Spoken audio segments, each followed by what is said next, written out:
Hi friends, welcome back to our channel. ఈరోజు మన కిచెన్లో శరీరం దృఢంగా ఆరోగ్యంగా ఉండాలంటే పాతకాలపు దిబ్బ రొట్టె రెసిపీని ఎలా చేయాలో చూపించబోతున్నానండి. పైనుంచి క్రిస్పీగా లోపల సాఫ్ట్గా చాలా అంటే చాలా బాగుంటుందండి. ఇది పాతకాలపు వంట అండి. ఇలాంటి ఒక్క రొట్టె వేసుకుంటే ఇంటిల్లపాది సరిపోతుందండి. తక్కువ సమయంలోనే ఎక్కువ హడావిడి లేకుండా చాలా ఈజీగా తక్కువ టైంలోనే ప్రాసెస్లో చేసుకోవచ్చండి. టేస్ట్ అయితే సూపర్గా ఉంటుందండి. పిల్లలు పెద్దలు కూడా చాలా ఇష్టంగా తింటారండి. అంత రుచికరంగా సూపర్ టేస్టీగా ఉంటుందండి. ఒకటి చేసుకుంటే చాలండి. మరి ఆలస్యం చేయకుండా సింపుల్ అండ్ టేస్టీగా తక్కువ సమయంలో ఈజీగా చేసుకునే ఈ దెబ్బ రొట్టెను ఎలా చేయాలో తయారు చేసే విధానాన్ని చూద్దాం రండి. ముందుగా ఇక్కడ మనం దిబ్బ రొట్టె కోసము ఇడ్లీ బ్యాటర్ని రెడీ చేసుకుందామండి. ఇక్కడ నేను మినపగుళ్ళు 1 కప్పు తీసుకోవాలండి. అదే కప్పుతో 1/2 కప్పు సగ్గుబియ్యం తీసుకోవాలి. 1/2 టీ స్పూన్ మెంతులు తీసుకోవాలి. శుభ్రంగా ఒక 2 నుంచి 3 సార్లు బాగా వాష్ చేసుకోవాలండి. ఇలా బాగా వాష్ చేసుకొని ఆ వాటర్ తీసేసి తిరిగి మళ్ళీ దాంట్లో వాటర్ వేసుకొని మనం ఒక 2 గంటల పాటు నానబెట్టుకుంటే సరిపోతుందండి. దీనికి ఎక్కువసేపు నానబెట్టే అవసరం ఉండదండి. ఇలా మూత పెట్టేసి పక్కకు పెట్టుకోవాలండి. ఇక్కడ నేను మరొక బౌల్ తీసుకొని దాంట్లో 1 కప్పు మినపగుళ్ళకు మనం ఇక్కడ 2.5 కప్పుల ఇడ్లీ రవ్వ తీసుకోవాలండి. సన్నగా ఉండే ఇడ్లీ రవ్వ తీసుకోవాలి. ఇలా ఇడ్లీ రవ్వ తీసుకోవడం వల్ల మనకు చాలా మెత్తగా సాఫ్ట్గా చాలా బాగుస్తాయండి. ఇడ్లీలైనా లేదంటే ఇలా దిబ్బ రొట్టె చేసుకున్నా కూడా చాలా బాగుంటుందండి.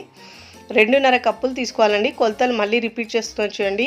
1 కప్పు మినపగుళ్ళు, 1/2 కప్పు సగ్గు బియ్యం, 1/2 టీ స్పూన్ మెంతులు, 2.5 కప్పుల ఇడ్లీ రవ్వ తీసుకోవాలండి. అన్ని కొలతలు 1 గ్లాసు లేదంటే గిన్నెతో తీసుకోవాలి. కొలుచుకొని ఈ రవ్వలో వాటర్ వేసుకొని శుభ్రంగా వాష్ చేసుకొని మళ్ళీ ఆ వాటర్ తీసేసి తిరిగి దాంట్లో వాటర్ వేసుకోవాలండి. ఇలా మనం రవ్వను బాగా క్లీన్ చేసుకోవడానికి 1 టీ స్పూన్ ఉప్పు వేసుకోవాలండి. ఇలా వేసుకోవడం వల్ల డస్ట్ ఏమన్నా ఉంటే పోతుంది. ఈ రవ్వ మనకు తెల్లగా అవుతుందండి. ఇలా శుభ్రంగా వాష్ చేసుకొని ఆ వాటర్ తీసి మళ్ళీ దాంట్లో తిరిగి వాటర్ వేసుకొని ఈ రవ్వను కూడా మనం ఒక 2 గంటల పాటు నానబెట్టుకోవాలండి.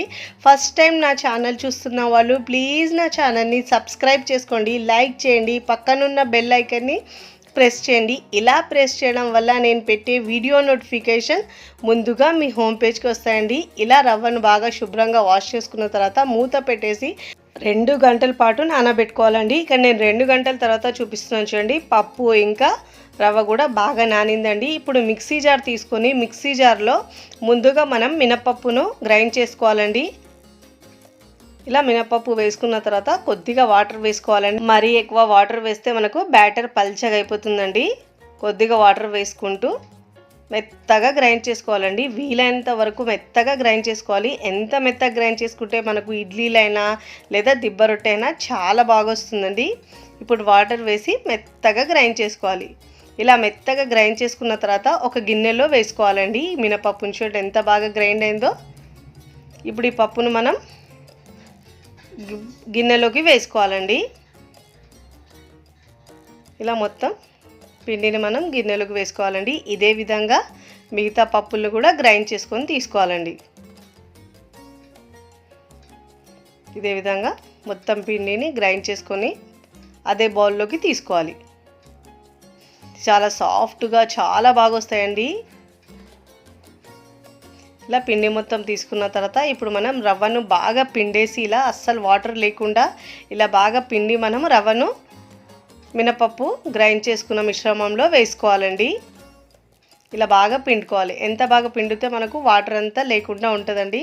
అదే వాటర్ ఎక్కువైందనుకోండి పల్చగా అయిపోతుందండి బ్యాటర్ అయితే. ఇలా బాగా పిండేసి మొత్తం రవ్వను దీంట్లో వేసుకోవాలండి. ఇలా చేసుకుంటే మనకు ఇడ్లీలు కూడా చాలా సాఫ్ట్గా వస్తాయండి. ఇలా మొత్తం రవ్వ పిండి వేసుకున్న తర్వాత ఇలా మనం స్పూన్తో మిక్స్ చేద్దండి. ఎప్పుడైనా ఇడ్లీ బ్యాటర్ దోశ బ్యాటర్ చేసినప్పుడు మనము చేత్తో మిక్స్ చేసుకోవాలండి. చేత్తో ఎంత బాగా మిక్స్ చేసుకుంటే మనకు పిండి అంత బాగా ఫర్మెంట్ అయ్యి ఇడ్లీలు దోశలు ఏవైనా చాలా సాఫ్ట్గా చాలా బాగా వస్తాయండి. పిండి బాగా ఫర్మెంట్ అయ్యి చూడండి, ఇలా 2 నుంచి 3 నిమిషాల పాటు ఇలా బాగా బీట్ చేసినట్టు చేత్తో మిక్స్ చేసుకోవాలండి. ఇలా ఎంత బాగా మిక్స్ చేసుకుంటే మనకు అంత సాఫ్ట్గా మృదువుగా చాలా బాగా వస్తాయండి. ఇలా వీడియోలో చూపించిన విధంగా ఇలా కింద మీద చేస్తూ బాగా మిక్స్ చేసుకోవాలి. ఇలా పిండిని బాగా మిక్స్ చేసుకున్న తర్వాత మూత పెట్టేసి మనం కనీసం 8 గంటల పాటైనా పిండిని పులియనివ్వాలండి.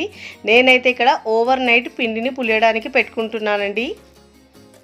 ఇక్కడ నేను ఓవర్ నైట్ తర్వాత చూపిస్తున్నాను చూడండి, పిండి ఎంత బాగా పులిసిందో. చాలా బాగా పులుస్తుందండి పిండి. ఇలా చేత్తో మిక్స్ చేసుకోవడం వల్ల చాలా ఫ్లఫీగా చాలా బాగా వస్తాయి. ఒకటే డైరెక్షన్లో పిండిని ఇలా బాగా మిక్స్ చేసుకోవాలండి.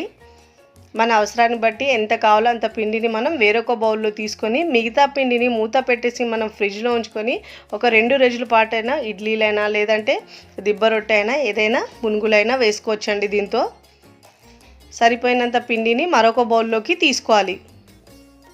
ఇలా పిండిని తీసుకున్న తర్వాత దీంట్లో రుచికి సరిపోయినంత ఉప్పు వేసుకోవాలండి.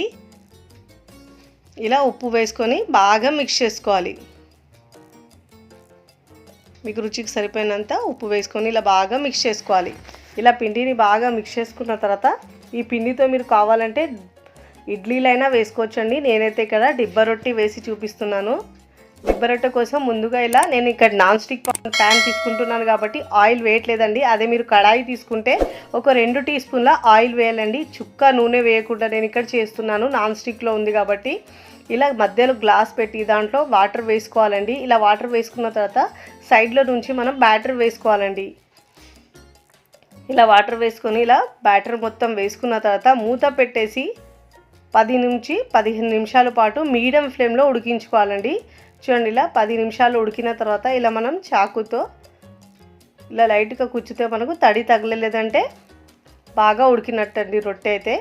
కాస్త చల్లారిన తర్వాత మధ్యలో ఉన్న గ్లాస్ని తీసేసుకోవాలండి. కాస్త వేడిగానే ఉంటుంది. వేడిగా ఉన్నప్పుడు వాటర్ వేడిగా ఉంటాయి కాబట్టి చేతి మీద పడే ఛాన్సెస్ ఉంటాయండి. అందుకే కాస్త చల్లారిన తర్వాత ఇలా మనం కిచెన్ టవల్తో పట్టుకొని తీసేసుకోవాలి. ఇప్పుడు ఎడ్జెస్ని కాస్త లూజ్గా చేయాలండి. కేక్ లాగా ఉంటుందండి. పిల్లలైతే చాలా ఇష్టంగా తింటారు. పైన ఇలా ప్లేట్ బొర్లించి టర్న్ చేసుకుంటే మనకి ఈజీగా ఊడొచ్చేస్తుందండి. ఇలా టర్న్ చేసుకుంటే ఈజీగా ఊడొచ్చేస్తుందండి. దీన్ని మనం బెల్లం పాకంతో తిన్నా కూడా చాలా టేస్టీగా ఉంటుందండి. నేనైతే ఇక్కడ కర్రీతో సర్వ్ చేస్తున్నాను. చూడండి ఎంత బాగా వచ్చిందండి, చాలా బాగా వస్తుంది. పిల్లలైతే చాలా ఇష్టంగా తింటారండి. ఎప్పుడు ఇడ్లీలు కాకుండా అప్పుడప్పుడు ఇలా చేసి పెడితే కేక్ లాగా చాలా బాగుంటుందండి. ఎంత బాగా చక్కగా వచ్చింది చూడండి. ప్లేట్లోకి సర్వ్ చేసుకోవాలండి. ముక్కలుగా కట్ చేసుకోవాలి. కేక్ ముక్కలు అయితే ఎలా ఉంటాయో అలా కట్ చేసుకొని మనం సర్వ్ చేసుకోవాలండి. చాలా ఇష్టంగా తింటారు. మీరు కూడా తప్పకుండా ఈ హెల్దీ పాతకాలపు వంటను ట్రై చేయండి. ట్రై చేసి ఎలా కుదిరిందో కామెంట్ ద్వారా తెలియచేయండి. తుంచి చూపిస్తున్నాను చూడండి, ఎంత సాఫ్ట్గా చాలా బాగా వచ్చిందండి. పైన క్రిస్పీగా లోపల సాఫ్ట్గా, ఎంత తిన్నా కానీ ఇంకా తినాలనిపించేలా చాలా టేస్టీగా ఉంటుందండి. వీడియో నచ్చితే లైక్ చేయండి, ఫ్రెండ్స్ ఫ్యామిలీకి షేర్ చేయండి. మరికొన్ని టేస్టీ సింపుల్ క్విక్ రెసిపీస్ కోసం టీ కిచెన్ని సబ్స్క్రైబ్ చేసుకోండి. Thanks for watching.